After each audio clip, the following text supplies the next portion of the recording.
Hello everyone, for OneWrestling.com, this is Bill Apter. Welcome back to the Apter Chat Face to Face.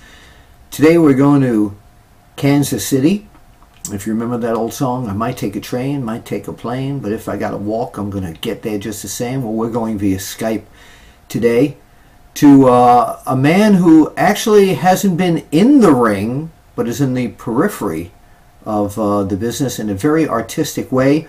Rob Schamberger, welcome to the Apter Chat.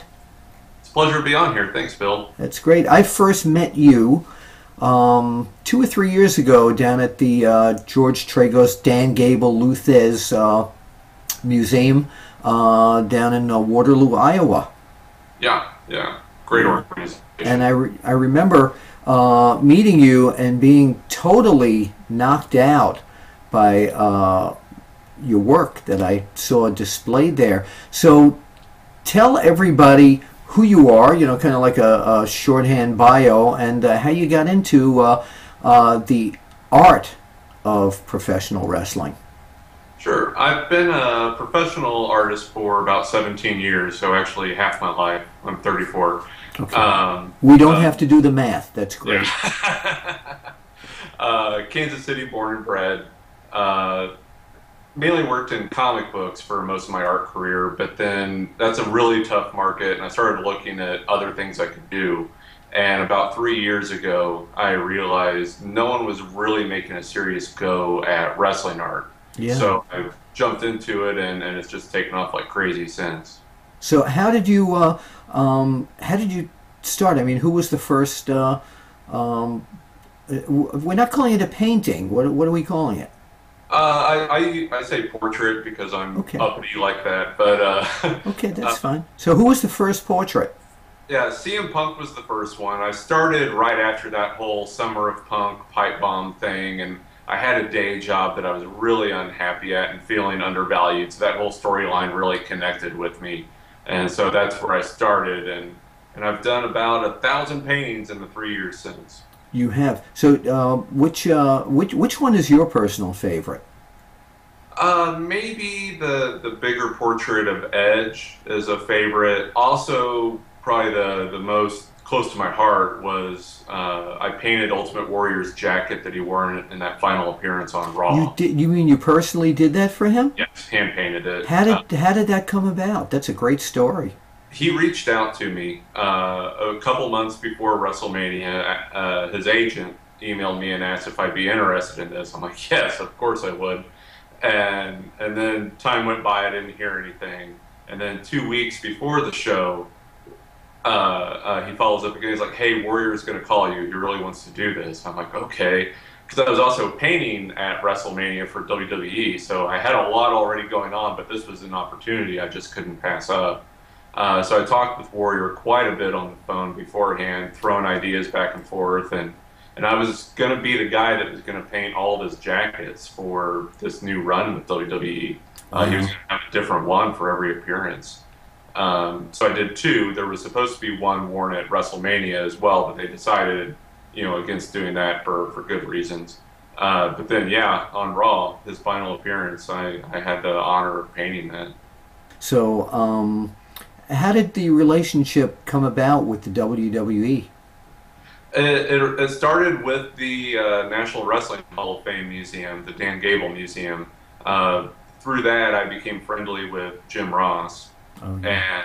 And last year, WWE was coming through Kansas City for SmackDown, and I was organizing a art show as a benefit for the Make-A-Wish Foundation.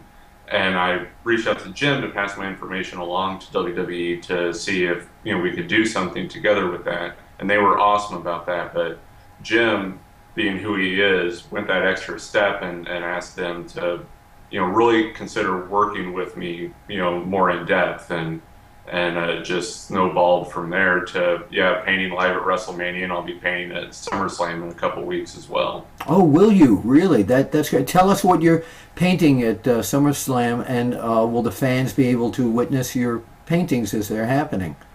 Yeah, I'll be set up for all the days that they have those confidential panels that they're doing, like Friday through Sunday, yes, leading into the show. I'll be set up right by where all the merchandise is. painting a really big Stone Cold Steve Austin portrait. Wow.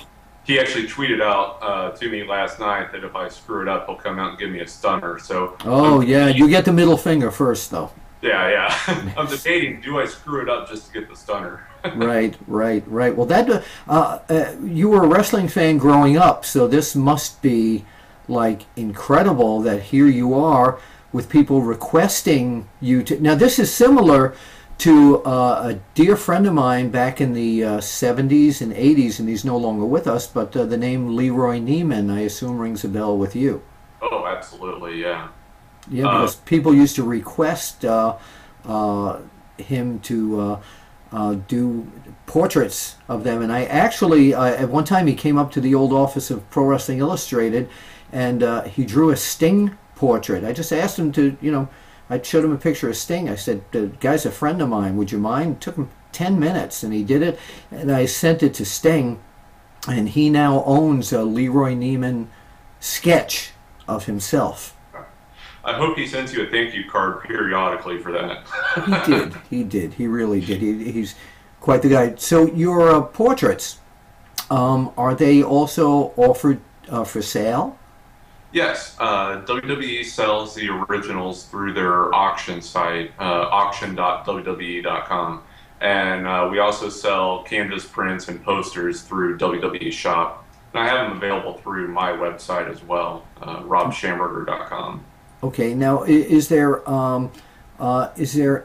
anything or anyone you have not done a portrait of that you'd love that person to just beside me, of course, you would love to do? Really, all the ones I haven't done yet. I know that's a cop-out answer, but it's the truth. Yeah. I look forward to the challenge of each piece. There's this bigger collection that I'm doing. I call the Champions Collection, where I'm painting every world champion from all the major American promotions, going all the way back to George Hackenschmidt. Wow. Yeah. Wow. It's going to be... And you won't be in trouble if that one's not good, because no one knows what he really looked like. Photography was in its, not even in its infancy back then. Yeah, really looking forward to that. I've done about 100 out of 250 of those. That's my major thing that I'm doing, besides, the major work I do with WWE. Yeah. Tell us about the award you received from the Dan Gable Museum recently. That was a tremendous honor. I didn't know that was coming. I was there at the banquet, and Kyle Klingman, the director of the museum, all of a sudden started talking about all the artwork that I do for the museum, and how that's become integral to this next stage of growth. It's tremendous. I remember seeing some of your work back then a few years ago. Thank you. And this year I actually did those bigger portraits for all of the inductees, which was a great honor to do. But yeah, Jerry Briscoe presented the honor of merit to me on behalf of the museum. So that was something that was just tremendously unexpected and huge honor. Yeah. Well, it's great. I'm glad to see one of the nice guys get some recognition. And you do tremendous work. Where can fans find you on social media? Sure. On Twitter is where I'm most active. That's at Rob Schamberger, which is RobSchamberger. I have a great last name. Yeah, you do. And on Facebook, it's Art of Rob Schamberger. Instagram is at Rob Schamberger. And also WWE's YouTube channel, I do a weekly video there showing how I do different paintings. Oh, that's great. So like the painting behind you to the right of Daniel Bryan, how long does it take you to do something like that? Like this one here, the one over your right shoulder. Oh, okay. Yeah. The Bryan one, that one took a couple days. This bigger one over here, I've been working on for the last week. Actually, can you move your chair a little bit so we can see that? Show us who's in there. It's all the big moments from WrestleMania 30. Wow. Yeah. Unbelievable. And how are you not finished with it yet? There's a little tweaking I want to do here and there. It's essentially done, but yeah, there's a little polishing I'm going to do on it. And was this something that you came up with, or is this something the WWE commissioned you to do? I was a private commissioner Yeah. asked for this from me. Oh, really? Okay. Yeah. All right. Well, that sounds great. Well, Rob, thank you so much, and we will look forward to seeing more and more of your work. You're very talented. You're absolutely incredible, and it's my pleasure to know you and be able to sit here and help showcase your incredible work. Thank you, Bill, and it's a tremendous pleasure to me to be interviewed by you. Well, thank you. So if you wouldn't mind, like we end all these interviews, would you take your index finger there and point right to the camera, and we'll see you at the matches. Thank you, Rob.